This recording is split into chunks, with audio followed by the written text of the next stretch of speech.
technical or software engineers have great capability to be able to increase efficiencies through software development, but actually applying that clinically is really difficult to do, because there's ways in which we have to do things as a healthcare professional to provide a service. Hello and welcome back.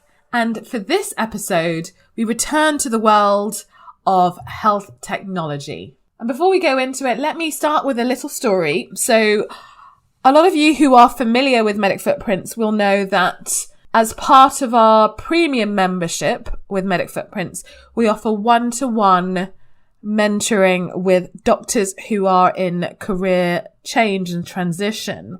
So basically we have a video call. I listen and understand, the common challenges that doctors face in that call. So we focus on career, health, and I use my occupational health kind of mindset to delve into those. And then I provide my mentees with clarity on their best next steps. So there are a lot of doctors who aren't really clear as to where to go. They know they want to move. They don't know how to get there or even how to start. And then I signpost them to relevant services, if it's CV interviewing stuff, or I use my network. So I basically make introductions to people that will be of value in their next steps. Oh, and if you're listening and that sounds like it could be for you, just go to medicfootprints.org/go premium. Anyway, I was speaking to one of the doctors a few months ago and they mentioned to me, I asked them, why don't you try getting into health tech? There are so many opportunities within health tech.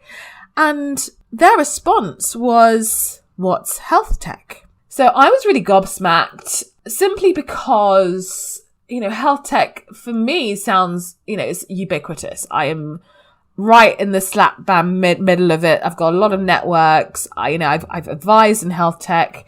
But what I have underestimated is that a lot of doctors, particularly if they're working in the public sector and purely focused on clinical work, may not have had any real exposure or understanding as to what that means. And if you're one of those people, do not worry. It's fine. You are not alone. And if I wanted to describe what health tech was, I would say it is healthcare which is leveraged by digital solutions. And in the future, my prediction is health tech is just going to become health again. Like, you can't have one without the other. Seriously. So this leads us to today's interview with Michael Watts, who is a junior doctor and progressed through a really interesting journey to become a co-founder of a software development company called Blüm Health. So this is someone who, clinical medicine, was not an engineer, was not a developer, but now leading a company. So we'll find out more about how he actually made that transition. But the episode is going to be focused on how do you translate an idea that you might have of solving problems on the ward, for example, or a solution that you're thinking of for problems that we see every day. How do you take that and leverage it using technology? And this is a question that lots of doctors face, but really struggle to actually address because it's not easy. I tell you, it's not easy. Anyway, before you listen to this, make sure that you subscribe to this podcast, leave a review of this podcast, and make sure you continue listening and stay in touch with us. And make sure you connect with me on LinkedIn. And you can find me, Abeyna, Abeyna. There's only one Abeyna in this world, pretty much. So it shouldn't be difficult. I'm the Bubbers Jones one, just in case. On to the show.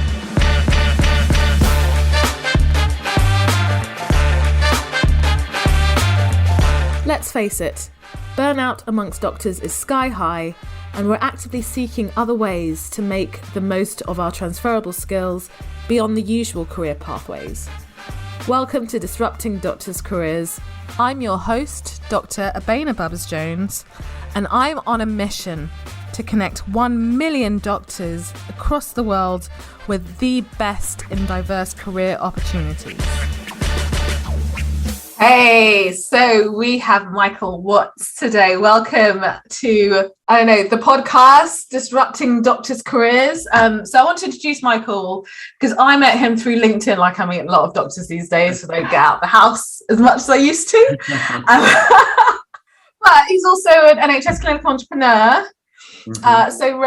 Waving the flag for entrepreneurialism in healthcare, and has a really interesting background of how he's progressed from doctor life to business life in health tech with a capital T. So I'm doing all the things today. So what we're going to focus on for today's conversation is really addressing a question that doctors face, or they come up to me with, which I can't always strictly answer, is how do you turn your idea into tech? And usually it's a health tech related idea. So why tech? We all know, tech is a sexy word at the moment. And it can really help you scale a really good solution. But let's kind of dive a little bit deeper into that as actually what is that process like? We know a lot of doctors in particular are just killing it with health tech companies they founded themselves. None of these people used to actually work in tech, but they are leading tech companies. So how did they get from I've got an idea to, oh my God, my company's worth billions and I'm influencing millions across the world? So without further ado, welcome, Mike. Thanks for joining this conversation. Thank you for having me. It's a pleasure to be here. I'm excited. Yeah, me too. So let's start with you and Blüm Health. So tell us a bit about Blüm Health before we start. Okay, so Blüm was founded off the back of an idea that we had. So it was myself and two co-founders. Between us, there was a doctor, a software engineer, and a UX designer. Sounds like the start of a really bad joke. And together, we had a few ideas, and we came together and tried to execute one of them. And we realized that it needed so much funding, it was just never going to work. It was a baby app in a nutshell. You took 1 second video of your baby every day, and then you could also record all the things in the Red Book. Basically, just giving parents control of their child's sort of first year of life. But we needed loads of funding for it, and realized actually this is really, really hard. It was just as the pandemic was hitting, there was, nobody was there. There was no support infrastructure other than things like the clinical entrepreneur program and things that were already around and still being able to maintain themselves through the pandemic. And so actually we said, why don't we just focus on trying to enable people to be able to deliver digital solutions through COVID? So we were founded in the pandemic. We know nothing else other than remote working and, trying to support people that are, incredibly busy. So we found that Blüm has become an enabler for digital health innovation. We support solo entrepreneurs. We support NHS trusts actually turn ideas to reality by being flexible to their needs, being flexible to their time commitments, being flexible to their financial status. So, and because of that, we've been able to have some really impactful projects that we've been able to work on. And I think one of the things that COVID has done is it's been able to break down into a more granular focus. What does it take to prove a concept? And I think if you can prove a concept, you stand yourself in really good stead. And obviously we'll delve a bit deeper into what proof of concept actually means, because I think that's the problem. We don't actually know what proof of concept means. So all we aimed at was really getting people from that 0 to 1, proving that concept so that they can then fly. Whether they fly with us or not, we hope they do, but that's not something that we commit them to. So yeah, we've only been around for a few years. We've been focused on sort of delivering highly impactful software as a service for digital health, and also making sure that it's NHS ready. So making sure it's compliant, making sure that we understand the regulatory field, because obviously there's no point building something that's not clinically safe. So obviously being a doctor by background, that is has been the sort of USP, if you were, when compared to software dev houses. I think that's really great. You've mentioned quite a few things I really want to pick your brains about within that. And let's step back to, you mentioned that you had an idea for a baby app, converting the Red Book. For all of you that in the UK that may know, the Red Book is like childhood immunizations and growth charts and all that jazz for your kids as they grow. So why did you, how did that come up as an idea in the first place? Like, why was it important to you and your team? We were at a hackathon, and I think one of the challenges was around vaccinations in third world countries for mums. Going back, how did you get to this hackathon? So I'm literally walking you back because a lot of doctors are like, wait, you went to a hackathon? Which hackathon? How did you even know about this hackathon? I come to this join this hackathon. It's a good point, actually, because I don't know if I could actually put my finger on where this all started, but I think it all started at Doctorpreneurs, which is a really nice community of people like me, you know, medical student at the time, junior doctors, everyone from sort of wanting to join university to actually consultants or retired have joined this community. And there was I just started to join these communities, subscribe to newsletters, just listen to what was happening in the industry. This was like 2017, and just learn from other people, watch them present and go to conferences. It's great when you're a student because it's relatively cheap. But so I just started to immerse myself in this community that was, at the time, you know, wasn't the normal thing to do. You know, like it's very much recognized now as, you know, clinical entrepreneurism is a thing. Whereas back then it was kind of like, okay, you're a group of sort of people that want to do something a little bit different, and you don't quite know what that difference is, but that's what you're trying to solve. And so I started to go to these things. I went to one of these startup schools, and there was a hackathon there where one of the workshops was to solve a problem. And so a hackathon is basically you have a short amount of time to solve an issue with a range of people, a team. And so we came up with an idea that was we were going to support we were going to support parents in third world countries with their vaccination reminders through SMS. And then someone came along to us and said, it's a great idea, actually, but you're going to need loads of funding. Do something in the UK and then do that as a separate phase. So that's where Blüm Baby came from. We actually had a, sort of what I would now see as a phase 4 project, or phase 3, phase 4 project, which was, you know, really impactful. But actually someone told us to bring it back to, you know, what can you deliver here that can generate enough credibility and presence to actually then go and do something internationally that is going to make an even bigger difference than you're already doing in the UK. So effectively, it was about learning before trying and doing. But then actually a lot of the learning that I did was whilst doing. So I think it's about trying something that to you feels right and it has a clear focus. There was no particular reason that we focused on parent tech.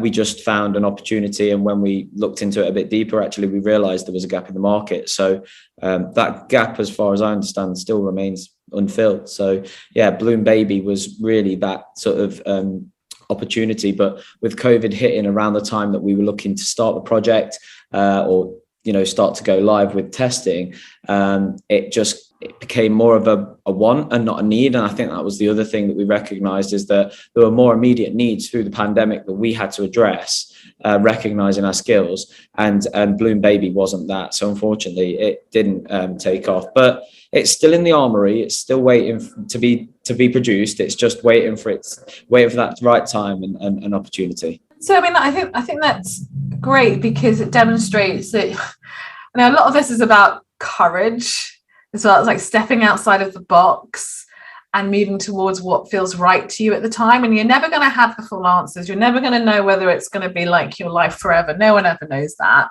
But actually going into a room and collaborating with people you don't know, it goes against your kind of initial, you know, urges. So I think it's fantastic that you managed to create something hugely valuable within that, and it kind of gave you a blueprint to say, well, what can I do next? Yeah. Right. So I'd love to hear a bit more from you about your role as a doctor in these multi-professional tech teams. So what did you notice when in that hackathon when you were first working with you said a UX designer and a programmer?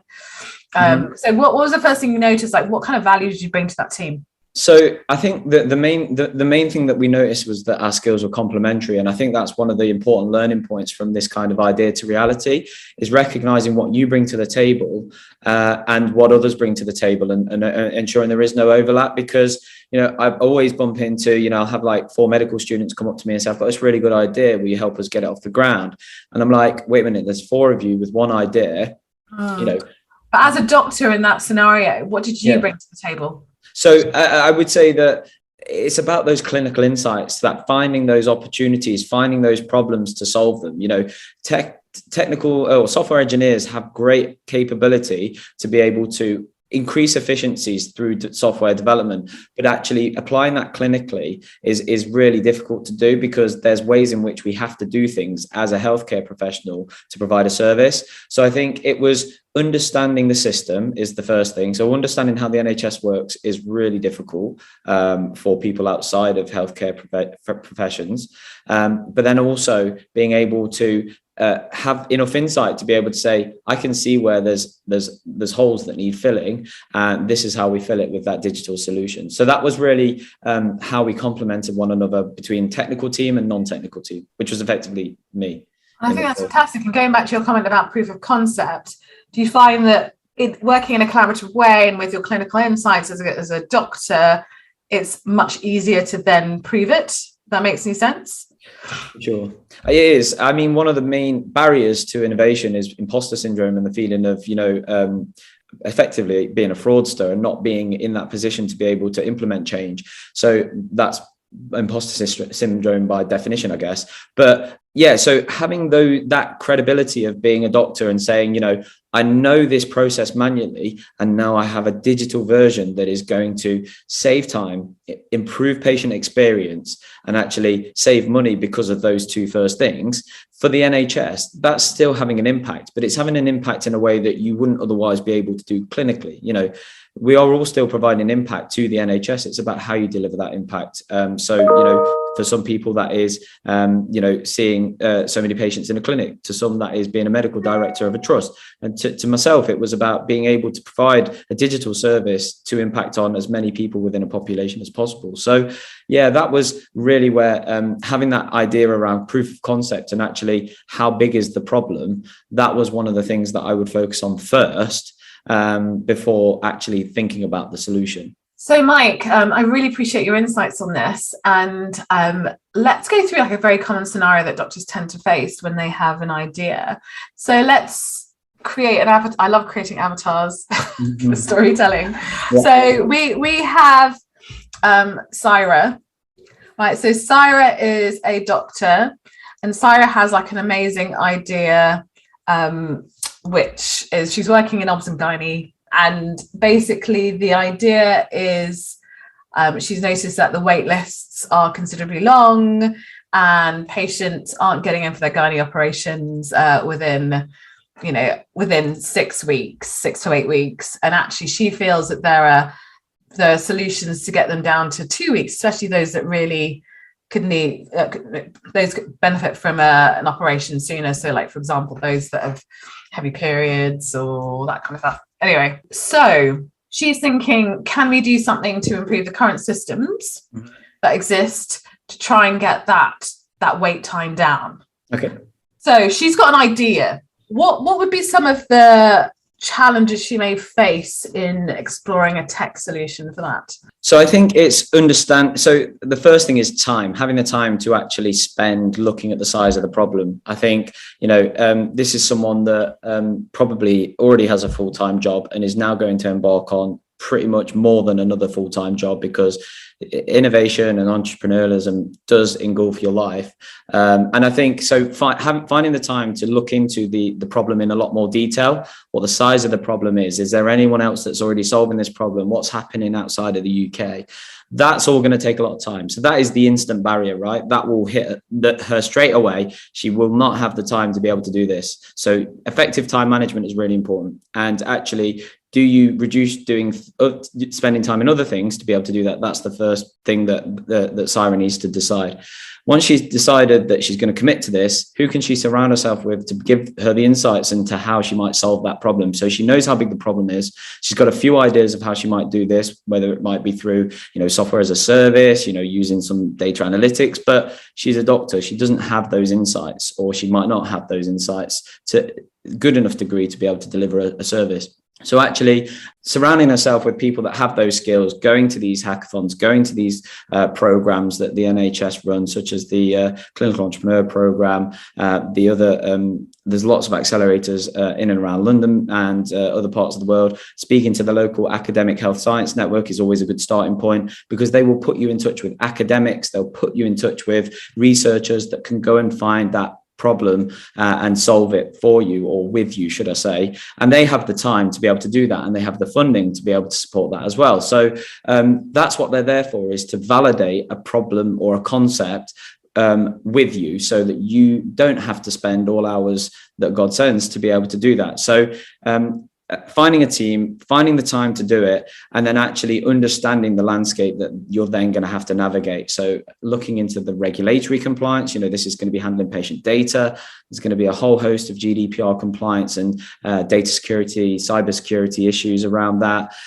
So again, it's understanding this field that Syra is now embarking on. And then ultimately it's going to come down to cost, because she's not going to be able to do this alone. So where do we find funding from? And that can be, this is quite clearly a good initiative, because it's going to be saving funding for the NHS. It's going to improve patient outcomes. So it's a really good project for public grant funding. And, there are sort of other funds available, local authority funds, private investment funds, that will actually support this kind of project, because ultimately it's an NHS impact project and will improve the service provision of that particular specialty. So yeah, in a nutshell, the initial hurdles that Sarah will have to cover are time, team, and funding, as well as the regulator. I really love that. Time, team, and funding. Yeah, I wish the funding began with a T as well, but it doesn't quite work, does it? Yeah, no, I think you've made some really valid points there, and especially the first point, which is essentially the market research. Mm-hmm. So we all have problems, but actually most of the time that problem is either currently being solved or solved, or not that big a problem, or not that urgent a problem, perceived to be urgent, let's put it that way. And so the market research thing is probably one of the most important aspects of it, because you will need to then move forward to decide what is the best solution for this, and then proof of concept. Yeah. And overall it is about commitment. It's about not just time commitment, but actually the emotional commitment in many ways. Because as you described, going down the entrepreneurial route, whether that's intrapreneurial, where you're working within an organization and innovating within an organization, or entrepreneurial, where you're doing it kind of off your own back from scratch, it takes a huge amount of work, a huge amount of sacrifice. Mm-hmm. We're talking about, time, money, family, everything, because it's a huge chunk of time. Yeah. And we're looking at timelines. I think this is something that tends to be underestimated a lot. I mean, how long, again, it's a piece of string, mm-hmm. But from your average, say, NHS doctor who doesn't have the networks, et cetera, to go from A to B to develop an idea to reality, mm-hmm. what would be the timeline to get an MVP off the ground? I'm talking about a minimum viable product, for those of you that don't know the acronym. It's impacted by a lot of things, mm-hmm. such as, like you say, your network, how much funding you have obviously will help, and how much infrastructure you have around proving the concept once you've got that MVP. Generally, to if it's truly minimum viable product, so it's truly the minimum you need to actually take it to a position where it's live and being used, then, you should be able to deliver something in 6 to 12 months. Now, again, that will depend on how easy it is to test it. And if it's in a hospital, it's going to be incredibly hard, because you're going to have to demonstrate safety. You're going to have to demonstrate some evidence base around your proposal and your claims. But again, that's why the earlier you engage with academic health science networks, accelerators, they're all there to speed up that process. So, you can see now there's companies that have been around for 10 to 15 years that have only just gone live because of the complexity of the tech. And then likewise, you've got really almost overnight impact from solutions because they've done the minimum amount to demonstrate value, and then it's been adopted because it was an imminent need through either the pandemic or something else. So it is, generally give or take, you have a 5-year plan normally with any business. You should be really getting to a position where you can demonstrate value and deliver services to patients or whoever your end user is within, but by the end of year 1, I would say. Well, I think that's interesting because I talk about positioning here and there when it comes to doctors changing careers, but also it's about the positioning of the company or the solution that you're providing. And positioning counts for everything in the sense that, you referenced the pandemic quite a few times, and certain products have really flourished in the pandemic because it's been perceived as to be great use and imminent, whereas in others that may have been around for a while, may not have been perceived as useful or valuable. And like a really basic example, telemedicine. Yeah. Pre-pandemic, telemedicine was kind of available but seen as really hugely risky. Let's not put too much emphasis on that because we'll miss things. But now, like the significant proportion of private but also public sector are relying on telemedicine to deliver standard basic healthcare. Yeah. And it is just the timing that is the main difference there, right? So it is. I mean, there's a really nice, as the good saying, which is change occurs when the pain of staying the same is greater than the pain of change. So I'll say that again. Change occurs when the pain of staying the same is greater than the pain of change. So what that basically means is when you can demonstrate that the change that you want to implement is a path of least resistance or an easier way of providing care than what currently exists, there is no reason why it shouldn't be adopted. If it's not being adopted, you're not demonstrating the pain of change easily enough. So that is the way that you have to think about these things. You never talk about how much something is going to cost within the NHS. Always talk about how much money it's going to save, how much it's going to improve outcomes. Because if you just demonstrate a cost, an invoice, it won't cut the mustard. It won't be acceptable because we need to be demonstrating that actually what we're offering is significantly better than the status quo. Transformational change, I think, is the key words that I'm thinking of in that.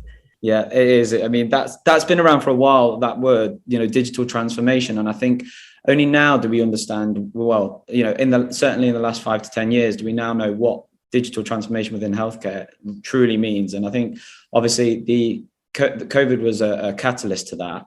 So I think that is something that, there's obviously a lot of negatives around the pandemic, but what it has done is lower that threshold to adoption, which has given, SMEs an opportunity to demonstrate the value that they want to provide. Mm-hmm. I mean, this is a good opportunity to go back to doctors who are doing it by themselves. Some are coding by themselves. Yeah. Some are bootstrapping and outsourcing. Companies like yourself, people like yourselves, but developers. Mm-hmm. We know there's plenty of developers around at the moment charging an F-load, an F-load of cash. Yeah. And we don't really know as doctors what we're paying for because no one really understands coding, and coding comes in so many different languages these days. So I identify that in particular is a struggle that doctors but doctors in particular tend to face when they're deciding what developer do I choose or pick and what is right for my product. Mm. So what advice would you give to doctors in that situation who are trying to outsource, at least at the early stage, to a developer, and how to actually assess whether they're the best or their product or their idea or not? Yeah, I mean, it's really difficult to do. To find the perfect co-founder, especially like a CTO that to be, is really difficult because you're going to have to ask them to do things, for free or for equity as part of your co-foundership, and that then means that you're going on a journey, and it's probably too early to embark on that sort of commitment.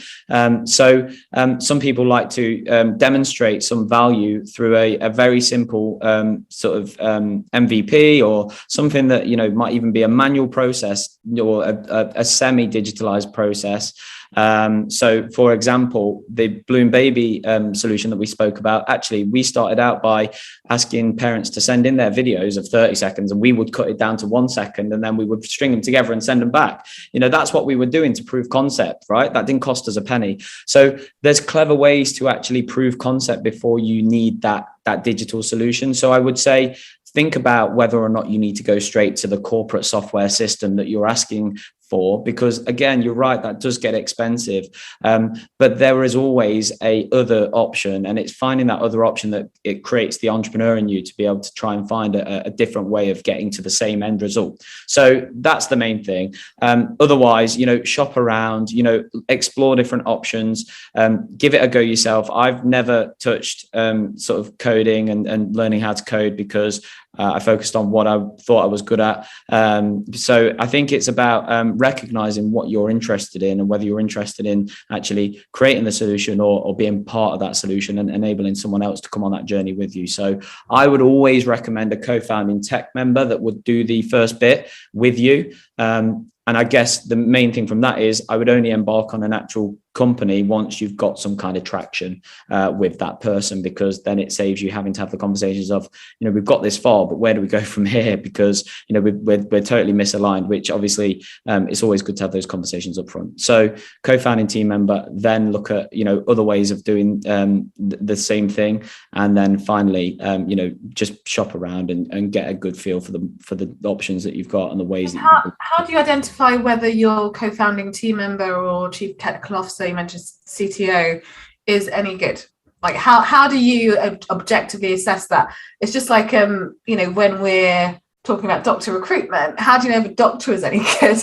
And so we would know how to do that, right? Especially medical footprints, but as doctors we know what good doctors look like, what bad doctors look like. So similar in the engineering world, how does one assess when they're not familiar with software at all, or hiring, or what to look for? What are the kind of, I say easy wins, but the basics that they should either be asking or looking for or checking or doing their due diligence on? So I think that the important thing is experience. Experience is everything in software engineering from my understanding. Those that have been around in the technical space for 10, 15, 20 years, they just understand what it takes to build something that is viable. That is a skill that it can be learned, but actually it's part of going through the development process time and time again and becoming more efficient at it. So definitely experience is good.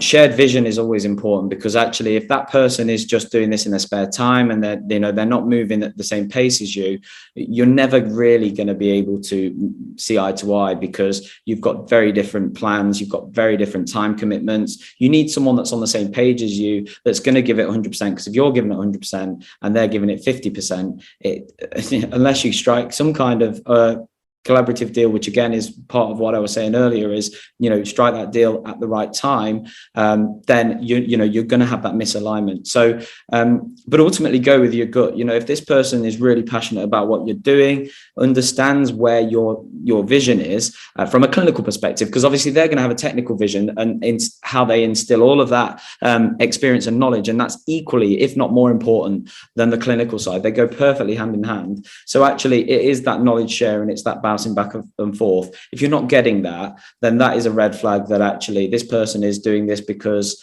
they feel that they need a career change, but actually they're not sharing the vision. So again, just go with your gut and have those conversations early. Be really transparent with one another, and you'll always find a solution to any kind of problem that you come across. And if you aren't finding solutions, chances are it's not going to be sustainable. What happens if you get it wrong? What are the kind of outcomes that one might experience? I mean, getting it wrong is like standard. It's a standard you're pretty much statistically likely to get it wrong on the first go, second go, third go, fourth go. But yeah, what kind of challenges could doctors face when they are going down that journey? Yeah. How do they best mitigate them? I think the best way to mitigate, so obviously it depends on how severe the critical incident is. You can go anywhere from falling to failing. I hate the word failure because I feel like even if you fail, you've not failed, which is why I call it falling. And I can't remember, I think it was Simon Sinek that said it's about falling, not failing. So it's about those falls and being able to fall fast and get back up and move and do something differently. So the more time you spend on the ground, chances are the more the less likely you are going to be able to get back up and carry on. So the best way to mitigate that is by looking ahead of you and looking at what the future looks like. Are you getting the clients that you thought you were getting? Is your resource costing effective? Is everyone generating enough value for what you need to be able to do?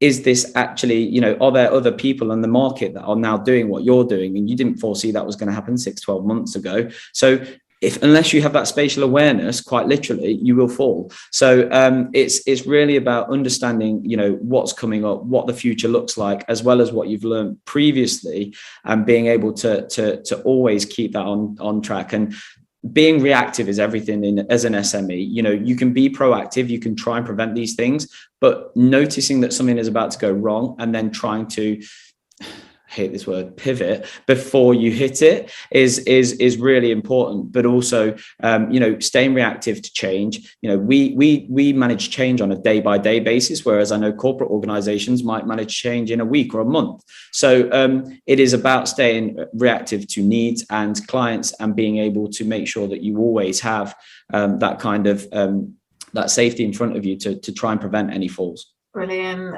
As doctors, we aren't used to failing, falling. Exactly. It's just not really in our vocabularies. I mean, even since we were at school, we've spent our time passing exam after exam after assessment after, even, I don't know, I probably graduated a while before you, but I remember we had negative marking for guessing questions, things like that, right? And so our level of risk taking is fairly high. Like, we don't take risks and so actually in order to be a doctor and go into building a business, entrepreneurialism, all of that jazz, you're actually working against your inner, what you've been trained to do in many ways. You are, and you're fighting that person that you know so well, which is, everything is evidence-based, everything is written in the books, and actually you're doing things now that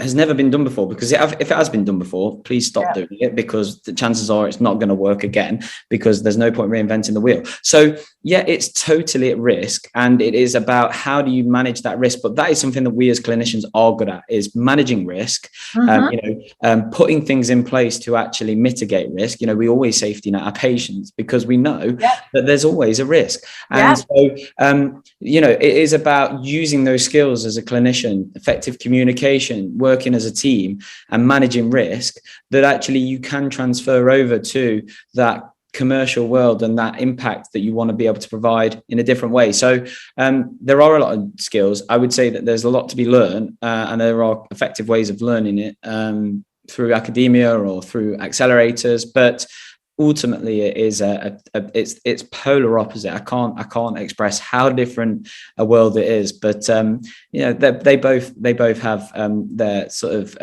alignments, which is great. 100%. And this is why doctors actually have great potential in being incredible health tech founders. So if you're listening and some of this resonates and you're feeling a little bit uncomfortable but excited, it's for you. Uncomfortable is great. Yeah, that's it. Yeah. Discomfort is good because it means you want it. Do you know what I mean? It's like, if you have that drive because something's not right, you'll do something about it. 100%. Well, thank you so much, Mike. It was a really insightful, interesting conversation. And obviously the next bit is the call to action, or the call to contact if people want to get hold of you. please tell us what's the best way of reaching out to Michael Watts. So yeah, you can connect with me on LinkedIn. It is just Michael Watts. Take a look at the Blüm website as well. That's just blumhealth.co.uk. You can see the wider team. So obviously the technical team are there, and so go and chat to them about the techie stuff. But yeah, I'm always at conferences. I like to publish conferences and funding on my LinkedIn. I try and use it as a way of actually sharing knowledge rather than just posting about me all the time. Yeah, but I also want to hear a bit about your football club. Oh, which football club? How many have you got? How many do you work with? As in which? Oh, the one I support or the one I work with? What? Both. Okay.